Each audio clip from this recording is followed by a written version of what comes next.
My fiancée looked at me with complete nonchalance and said, "My friends think I can do better than you. They say you're not up to my standards." I stayed calm and replied, "Then go find someone better." She had no idea that the very same day, I quietly did something she would never have expected. 1 week later, at 2 a.m., her friend called me, crying so hard she could barely breathe. Please pick up. Something happened at the bachelorette party, and it's about you." I'm 29, and until 3 months ago, I thought I had my life figured out. I work as an investment analyst, nothing glamorous, but it pays well. I'd been with my fiancée, Claire, for 4 years. We got engaged last spring, and the wedding was scheduled for next June. Or at least, it was supposed to be. Let me back up. Claire came from old money. Her parents were wealthy, seriously wealthy, and she'd grown up in a world where things were handed to her. She was beautiful, smart in that effortless way, and honestly, I was incredibly attracted to her. But looking back now, I can see the cracks I chose not to examine. We met at a mutual friend's dinner party in the city. She was laughing at something someone said, and I remember thinking, that's the woman I'm going to marry. Pathetic, I know, but we clicked immediately. She seemed interested in my life, asked questions, actually listened. Or at least I thought she did. The first year was perfect. We traveled, spent time at her family's house upstate, went to restaurants I could barely afford but made work anyway. Somewhere around year 2, things started to shift. She'd make comments. Small things at first. "Your apartment is so small." Or, "I wish you made as much as my ex-boyfriend." I told myself she was joking. She had a sharp sense of humor. That was just Claire being Claire. By year 3, her friends had fully infiltrated her opinions about me. These women, Brittany, Amber, and a few others, seemed to circle her constantly, and every time they were around, Claire would be different. More critical, more focused on what I didn't have rather than who I was. But I loved her, so I doubled down. I got the promotion. I bought the apartment in the better neighborhood. I planned elaborate dates. I proposed with a 2-carat diamond. I was trying to build a life where I was enough. Spoiler, I never was. It was a Tuesday when Claire said it. We were in the kitchen of our apartment, the one I'd stretched my finances to get into the right part of town. She was on her laptop, scrolling through something, half engaged in conversation as usual. Her friend Brittany had been over earlier, and I heard them whispering in the bedroom for about 20 minutes before Brittany left. "My friends think I can do better than you," she said, not even looking at me. "They say you're not up to my standards." I was making coffee. My hand froze on the carafe. I actually laughed at first, like it had to be a joke. "What?" I asked. She finally looked at me, and there was no humor in her eyes. Brittany said I'm settling. And honestly, I think she might be right. "You're sweet, and you're stable, but you're not ambitious enough. You're not the kind of guy who's going to take me where I want to go." I set the coffee down. Very deliberately. I took a breath and said, "Then go find someone better." I said it quietly, calmly. I wasn't angry, not yet. I was actually eerily calm. She blinked at me like I'd slapped her. "What do you mean?" she asked. "I mean exactly what I said. If you think you can do better, then do it. Don't stay with me out of convenience or habit. That's not fair to either of us." She laughed nervously. "You're being ridiculous. I'm just saying what my friend said. I didn't mean it like that." "I think you meant exactly like that," I said, and I walked into the bedroom and closed the door. That night, I didn't sleep, but I made a decision. I'd already heard whispers about Claire's financial situation. Her parents had cut her off funding 3 years ago, something about learning the value of money. She never told me directly. I'd pieced it together from conversations with her sister. Claire lived on an allowance her grandmother sent her, which was substantial but not infinite. She'd never worked a real job in her life. Everything I thought was confidence was actually entitlement. The next morning, the very next morning, I did something that would change everything. I called my lawyer. Update 1. I consulted with a family law attorney about a prenuptial agreement. I know that sounds cold, but hear me out. I didn't go to her and demand she sign something. Instead, I did something smarter. I had my lawyer send a formal request to Claire's family's legal team. I said I wanted to ensure that any marital assets we accumulated before marriage remained separate, and that in the event of divorce, Claire's premarital inheritance, which her grandmother's trust would eventually give her, remained entirely hers. It was technically protective. In reality, it was a message written in legal language. Asterisk, I know what you have. And I'm protecting myself. Asterisk. Her parents' lawyer called her within 2 days. She came home furious. What the hell did you do? She demanded. Consulted with an attorney about marital protections, I said calmly, not looking up from my laptop. You talked to my family's lawyer without telling me? I didn't talk to them. I asked mine to reach out. There's a difference. She stood there, face flushed with anger and something else. I think it was fear.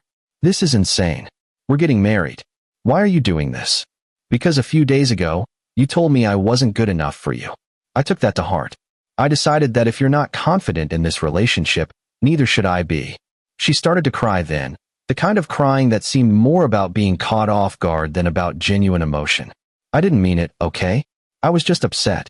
Brittany was being judgmental about you, and I defended myself poorly. It came out wrong. Did it? I asked. She didn't answer. Instead, she left and went to stay with Brittany for 3 nights. During those 3 days, I did more research. I looked into Claire's credit cards, public records, nothing illegal. I reviewed her emails, which I felt justified in checking because we shared a cloud account for household purposes. I found extensive messaging chains with Brittany discussing my job prospects, my family background, whether I was worth staying with long-term. In one thread, Brittany had suggested Claire leave me before the wedding to avoid legal complications. In another, Claire had joked about being tied to an average guy with an average future. The kicker? There were also emails between Claire and someone named Daniel. Daniel was her ex-boyfriend from college, the one she'd mentioned when making comments about my income. They'd been in contact for the past 8 months. The tone was friendly but flirtatious. He'd recently gotten a promotion at his family's investment firm and was apparently single again. When Claire came back, I didn't confront her about Daniel. Not yet. I smiled. I acted like I'd learned my lesson. I apologized for being defensive. I told her the prenup request was paranoid and I'd cancel it. She seemed relieved, almost guilty. But I'd made another call that day, to a private investigator. Update 2 ***. The week of the bachelorette party arrived. Claire was going to a resort upstate with her friends, a 4-day thing. I drove her to the airport on Thursday morning. In the car, she seemed genuinely happy for the first time in weeks. She kissed me goodbye and said she was excited to come home. I'm sorry about everything, she said at the gate. I've been stressed about the wedding and my friends getting in my head. But I love you. I know I don't always show it the right way, but I do. I nodded and kissed her forehead. I didn't say anything. That evening, my investigator sent me his preliminary report. I'll spare you the details, but Daniel had reserved a hotel room for Thursday night through Saturday morning. The name on the reservation was his. The room was at the same resort where Claire's bachelorette party was taking place. I received photos on Friday afternoon. Claire and Daniel together at a hotel bar. Claire and Daniel walking toward the hotel elevator. The timestamp was 11:47 p.m. I sat with those photos for an hour. I didn't feel rage. I felt a strange kind of clarity. This was the confirmation of something I'd already suspected. This was the end of my own delusion. I didn't call her. I didn't text. I waited. Saturday passed. Sunday came. She arrived home around 6 p.m., sunburned and happy, carrying a weekend bag. She immediately started talking about the party, spa day, karaoke, inside jokes with her friends. Normal girlfriend behavior. She hugged me and asked about my weekend. It was productive, I said. I got a lot of thinking done. About what? She asked, heading to the kitchen. About us. About what I want. About whether I'm willing to keep compromising. She froze. What are you talking about? I hired a private investigator, Claire. The color drained from her face. I watched it happen in real time. She literally gripped the counter to steady herself. What? She whispered. I showed her the photos. Not all of them, just enough. Her and Daniel at the bar. Her and Daniel in the hallway. She started lying immediately. It was nothing. Daniel had shown up unexpectedly. They'd just had one drink to catch up. They'd gone to his room to talk. Nothing happened. She swore on everything that it was innocent. I didn't believe her. And more importantly, I didn't care if it was physically innocent or not. She'd been in contact with her ex for months without mentioning it. She'd met him at a resort while supposedly celebrating her upcoming wedding to me. That was the betrayal. That was the lie. I want you to leave, I said quietly. What? Leave. Pack a bag and go. I'll arrange for you to stay somewhere else for a few days while I figure out next steps. She cried. She begged. She said we could work through it. She said I was being extreme. She said that we had a wedding planned, families involved, a life together. You told me 3 weeks ago that I wasn't good enough for you, I said. You spent 8 months secretly talking to your ex. You met up with him while I was at home planning a future with you. So no, Claire, I don't think we can work through it. She left at 8 p.m. with 2 suitcases, her face blotchy and tear-stained. She stayed with her parents initially, though I later found out she spent the first night at Brittany's apartment. Update 3. The next morning, my phone started ringing. Claire, her mother, her father, her lawyer. Yes, she got a lawyer before we'd even properly ended. The narrative was shifting rapidly. Suddenly, I was the bad guy for hiring a PI. That was invasive and paranoid. The photos weren't definitive proof of anything. I was being cruel and vindictive.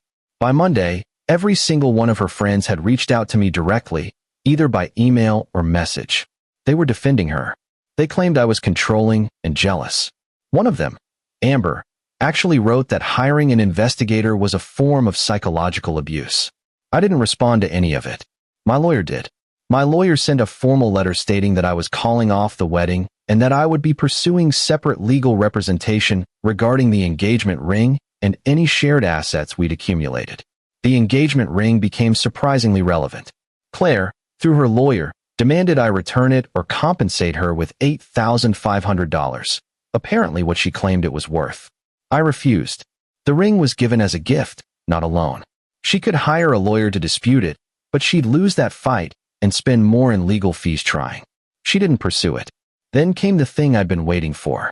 At 2 a.m. on Thursday night, 1 week after the bachelorette party, my phone rang. Unknown number. I answered expecting silence or a crank call. Instead, I heard sobs. Please pick up. Something happened at the bachelorette party, and it's about you. It was Amber, Claire's best friend. Amber's words came in fragmented bursts through her crying. Apparently, on Saturday night, while Claire and Daniel were doing God knows what, a conversation happened among the remaining bachelorette attendees. One of Claire's cousins, someone I'd only met a few times, had apparently opened up about Claire and Daniel's history. But more than that, she'd mentioned something else. Daniel had a girlfriend. He'd had one the entire time he was in contact with Claire. The girlfriend's name was Rachel, and she was at home dealing with the fact that Daniel was spending his weekend at a resort under false pretenses. One of the girls at the bachelorette party knew Rachel vaguely, mutual connection through a friend of a friend. By Sunday, before they even left the resort, Rachel had been messaged screenshots. Rachel had then called Daniel, confronted him, and they'd apparently had a massive blowout fight in his hotel room. But here's where it gets interesting. Rachel didn't just get mad at Daniel. She did some digging. She called the hotel and confirmed the room reservation. She checked his credit card statements, and she found out that Claire wasn't the only woman Daniel had been secretly meeting up with. There was someone else, a woman named Victoria in Boston, with similar messaging patterns and similar hotel room encounters. Daniel was a serial cheater with a specific type, wealthy, connected women who wouldn't ask too many questions. Claire's devastated. Amber sobbed into the phone. She feels so stupid. And I feel terrible because her voice broke. I've been so critical of you.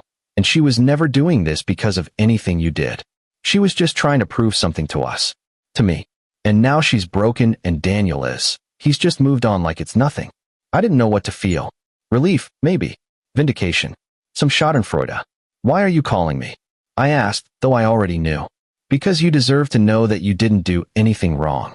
And because Claire is going to reach out, and I think she's going to beg for your forgiveness, and I think you should know what she was really dealing with before you decide. Final update. Claire did reach out. The next day, she showed up at my office building around lunchtime. She looked terrible, makeup smeared, hair unwashed, eyes that hadn't slept in days. She asked if we could talk somewhere private, and I agreed to walk with her to a coffee shop nearby. Over terrible black coffee, she told me everything. She told me about the pressure she felt from her friends to trade up. She told me about Daniel contacting her initially and how flattering it felt. She told me about building a fantasy where she could have both, me as the stable option and Daniel as the exciting one. She told me about the guilt that grew each time she lied to me. She also told me that finding out Daniel was cheating with multiple women broke her in a way she didn't know was possible, because it meant that even the fantasy wasn't real. She'd compromised her entire future for someone who viewed her as just another option. I was horrible to you, she said quietly. I used you. and I threw away something real for something that never existed. I listened. I didn't interrupt. When she finished, I was quiet for a long time. I don't hate you, I finally said. But I'm also not forgiving this just because you got hurt. What happened to you was a consequence of your own choices. I didn't make those choices. Your friends didn't make them. Daniel didn't make them. You did. I know, she whispered. The wedding is off. I'm keeping the ring. And I think you should take some serious time to figure out who you actually are outside of what your friends think you should be. She nodded, tears streaming down her face. We finished our coffee in silence, and that was the last real conversation we had. Her parents' lawyer initially pushed back on everything, threatening to pursue the engagement ring in civil court. I called their bluff. They backed down within a week. I suspect Claire told them to stop. As for Claire herself, she ended up taking a year off from her friend group. She moved back in with her parents temporarily and actually got a job, something her family had encouraged, but she'd always refused. Last I heard, through mutual friends, she's now working in PR and living in Brooklyn with a roommate. She's seeing someone new, but it seems healthier than before. More low-key. Brittany and that group? Claire distanced herself from them. Turns out some of them had known about Daniel and never said anything. Others had been gossiping about her behind her back for years. The friendship wasn't what Claire thought it was. And me? I'm dating someone new. Her name is Sophia. She's an architect, has her own ambitions, and when she talks about me, it's with respect rather than criticism. We've been together for 8 months now, and there's no pressure, no performing, no feeling like I need to prove my worth. It's just easy. The wedding that was supposed to happen last June didn't happen, obviously. My friends threw a dodged-a-bullet party instead, which felt premature at the time, but seems increasingly appropriate in retrospect. Edit 1. I kept the ring and sold it. Used the money toward a vacation to Costa Rica with Sophia. Edit 2. Claire did eventually reach out about 6 months after everything ended, genuinely apologizing and taking responsibility. I accepted the apology but didn't offer friendship. Some things can't go back to what they were. Edit 3. Daniel's now married to Victoria from Boston. His first girlfriend, Rachel, is apparently thriving, doing much better without him. The poetic irony isn't lost on anyone.